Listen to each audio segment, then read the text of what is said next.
ఐఆర్సీటీసీలో lower birth book చేసుకోవడం ఎలా? దీని మీద ఒక ప్రముఖ వార్తాపత్రిక తన ఈ పేపర్లో ఒక ఆర్టికల్ ప్రచురించడం జరిగింది. ఈ పత్రికా కథనం ప్రకారం 2 టికెట్ కంటే ఎక్కువ బుక్ చేసుకుంటే అది గ్రూప్ కింద వర్తిస్తుందని, 2 టికెట్ల వరకు బుక్ చేసుకుంటే అది లోయర్ బర్త్ అలాట్ అయ్యే ఛాన్సెస్ ఎక్కువగా ఉంటాయని ఒక స్టేషన్కి సంబంధించిన టీటీఈ చెప్పినట్లుగా వివరించబడింది. దాన్ని అనుసరించి ఇక్కడ ఒకసారి మనం కూడా ట్రై చేద్దాం. దీనితో పాటు కదా ఆన్లైన్ బుకింగ్ ఎలా చేసుకోవాలో ప్రొసీజర్ కూడా ఈ వీడియోలో కవర్ అవుతుంది. ఐఆర్సీటీసీ యాప్లో ట్రైన్ టికెట్ ఎలా బుక్ చేసుకోవాలో ఇప్పుడు చూద్దాం. మన మొబైల్లో ఐఆర్సీటీసీ యాప్ను క్లిక్ చేయగానే రైట్ సైడ్ టాప్లో లాగిన్ అనే ఆప్షన్ వస్తుంది. ఆ లాగిన్ క్లిక్ చేయగానే యూజర్ నేమ్ పాస్వర్డ్ ఎంటర్ చేయాలి. ఆల్రెడీ మన ఈమెయిల్ ఐడితో యూజర్ నేమ్ క్రియేట్ చేసుకుని ఉంటాము. యూజర్ నేమ్ని టైప్ చేసి లాగిన్ పాస్వర్డ్ టైప్ చేస్తే చెప్తా వస్తుంది. సెక్యూరిటీ కోడ్ అది ఎంటర్ చేసిన తర్వాత లాగిన్ అవుతుంది.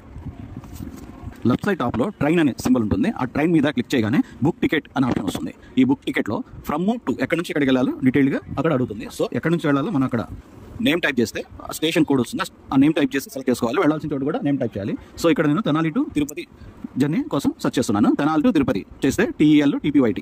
అక్కడ నుంచి దానికి కొంచెం కింద లెఫ్ట్ సైడ్లో డిపార్చర్ డేట్ అని ఉంటుంది. డిపార్చర్ డేట్ క్లిక్ చేయగానే దాని కింద సర్చ్ ట్రైన్ అని వస్తుంది. సర్చ్ ట్రైన్ అనగానే మనకి తెనాలి నుంచి తిరుపతి వెళ్ళే ట్రైన్స్ డీటెయిల్స్ మొత్తం ఓపెన్ అవుతాయి. మనకి అవైలబిలిటీ ఏమేమి ఉన్నాయి వాటి మీద క్లిక్ చేసుకుంటే మనకి ఎక్కడెక్కడ అవైలబిలిటీ ఉన్నాయి క్లియర్గా చూపిస్తుంది. నేను ఇక్కడ క్లిక్ చేసింది ఫాస్ట్గా పెట్టాను. అక్కడ అవైలబిలిటీ ఉన్నాయి, గ్రీన్ కలర్లో ఉంటాయి, వెయిటింగ్ లిస్ట్ రెడ్ కలర్లో ఉంటాయి. ఆ ట్రైన్ నాకు పూరి తిరుపతి ఎక్స్ప్రెస్ ఒకటే అవైలబిలిటీ ఉంది. దానిలో కూడా థర్డ్ ఏసీకి జస్ట్ 9 టికెట్స్ మాత్రమే ఉన్నాయి. టికెట్స్ అంటే మనకి లోయర్ బెర్త్ అలాట్ అవ్వడం చాలా కష్టం. సో ఇక్కడ లోయర్ బెర్త్ కోసం ఈ వీడియో కూడా చేస్తున్నాం కాబట్టి లోయర్ బెర్త్ వస్తుందో లేదో చెక్ చేద్దాం. 9 టికెట్స్ దాని మీద క్లిక్ చేయగానే మనకి ఇక్కడ ఇన్స్ట్రక్షన్స్ వస్తాయి. దాని మీద ఓకే చేస్తే మనం ఆల్రెడీ ప్యాసింజర్ డీటెయిల్స్ ఎంట్రీ చేసుకుంటాము. ఎంట్రీ చేసుకొని ఆధార్ కార్డు అథెంటికేషన్ ఇప్పుడు కంపల్సరీ కాబట్టి ఆధార్ కార్డు అథెంటికేషన్ చేసుకుని ఉంటే ప్యాసింజర్ డీటెయిల్స్ ఆల్రెడీ యాడ్ అయి ఉంటాయి. డైరెక్ట్గా ప్యాసింజర్ డీటెయిల్స్లోకి వెళ్ళిపోయి మనం ఎవరెవరు వెళ్తున్నామో అక్కడ టిక్ చేసుకుని నెక్స్ట్ ఇక్కడ నేను ఇద్దరమే కాబట్టి 2 టికెట్స్కి లోయర్ బెర్త్ అలాట్ అయింది అన్నారు కాబట్టి దానికోసం ట్రై చేస్తా 2 టికెట్లు సెలెక్ట్ చేసుకున్నాను. నెక్స్ట్ ఆప్షన్ మనకి బెర్త్ ప్రిఫరెన్సెస్ చెక్ చేసుకోవాలి. మన టికెట్ డీటెయిల్స్ నేమ్ డీటెయిల్స్ కింద బెర్త్ ప్రిఫరెన్స్ అని ఇస్తారు. ఆ బెర్త్ ప్రిఫరెన్సెస్ క్లిక్ చేసుకున్న తర్వాత మనం ఒకదానికి లోయర్ సైడ్ లోయర్ సెలెక్ట్ చేసుకుంటున్నాము, ఇంకొక దానికి సైడ్ అప్పర్ పెడతాం. రివ్యూ జర్నీ డీటెయిల్స్ అని రైట్ సైడ్ బాటంలో వస్తుంది. అది ఒకసారి క్లిక్ చేసుకుంటే మనం ఎక్కడి నుంచి ఎక్కడికి వెళ్తున్నామో ఏ డేట్ వెళ్తున్నామో అన్ని క్లియర్గా చెక్ చేసుకోవాలి. వన్స్ ఎంట్రీ అయితే మనకి టికెట్ కన్ఫర్మ్ అయిపోతుంది కాబట్టి ముందే ఆ డీటెయిల్స్ అన్ని క్లియర్గా చెక్ చేసుకోవాలి. అది చెక్ చేసుకున్న తర్వాత నెక్స్ట్ ప్రొసీడ్ టు పే అని ఆప్షన్ ఉంటుంది. రైట్ సైడ్ బాటంలో లెఫ్ట్ సైడ్ మనకి payment details, ticket charge, reservation charges అని GST అన్ని కలుపుకొని ఇక్కడ మనకి లెఫ్ట్ సైడ్ బాటంలో చూపిస్తుంది. Right side proceed to pay click చేసుకోవాలి. ప్రొసీడ్ టు పే చేసే ముందు సీట్లు ఫిల్ అయిపోతే వెయిటింగ్ లిస్ట్ టికెట్లు కూడా అలాట్ అవుతాయి. మీకు ఓకేనా అని చెప్పి మెసేజ్ వస్తుంది.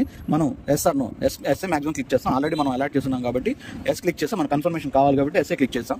ఎస్ఏ క్లిక్ చేసిన కానీ నెక్స్ట్ పేమెంట్ ఆప్షన్కి వెళ్ళిపోతుంది. కొంచెం పేమెంట్ చేసుకోవచ్చు. పేమెంట్ వన్స్ చేసిన తర్వాత అది ఆటోమేటిక్ కన్ఫర్మేషన్ ఇచ్చేస్తుంది. కన్ఫర్మేషన్ ఇచ్చిన తర్వాత మనం డైరెక్ట్గా మై బుకింగ్స్లోకి వెళ్ళి మై బుకింగ్స్లో మనం ఆల్రెడీ టిక్ చేసుకున్న టికెట్లు డీటెయిల్స్ వస్తాయి. మై బుకింగ్స్లోకి వెళ్ళి క్లిక్ చేయగానే మన ఆల్రెడీ టికెట్ బుకింగ్స్ అన్నీ వస్తాయి, ఇక్కడ డిస్ప్లే అవుతాయి. సో ఇది మనం టికెట్ బుకింగ్ ప్రాసెస్. నాకు వచ్చేసరికి ఒకటి లోయర్ బెర్త్, ఒకటి అప్పర్ బెర్త్ అలాట్ అయింది పూరి తిరుపతి ఎక్స్ప్రెస్. ఒకసారి చెక్ చేసుకోండి, ఒకసారి చెక్ చేద్దాం డీటెయిల్స్. ఒకటి సైడ్ అప్పర్, ఒకటి సైడ్ లోయర్, ఒకటి అలాట్ అయింది. సో ఇది పనిచేస్తుంది.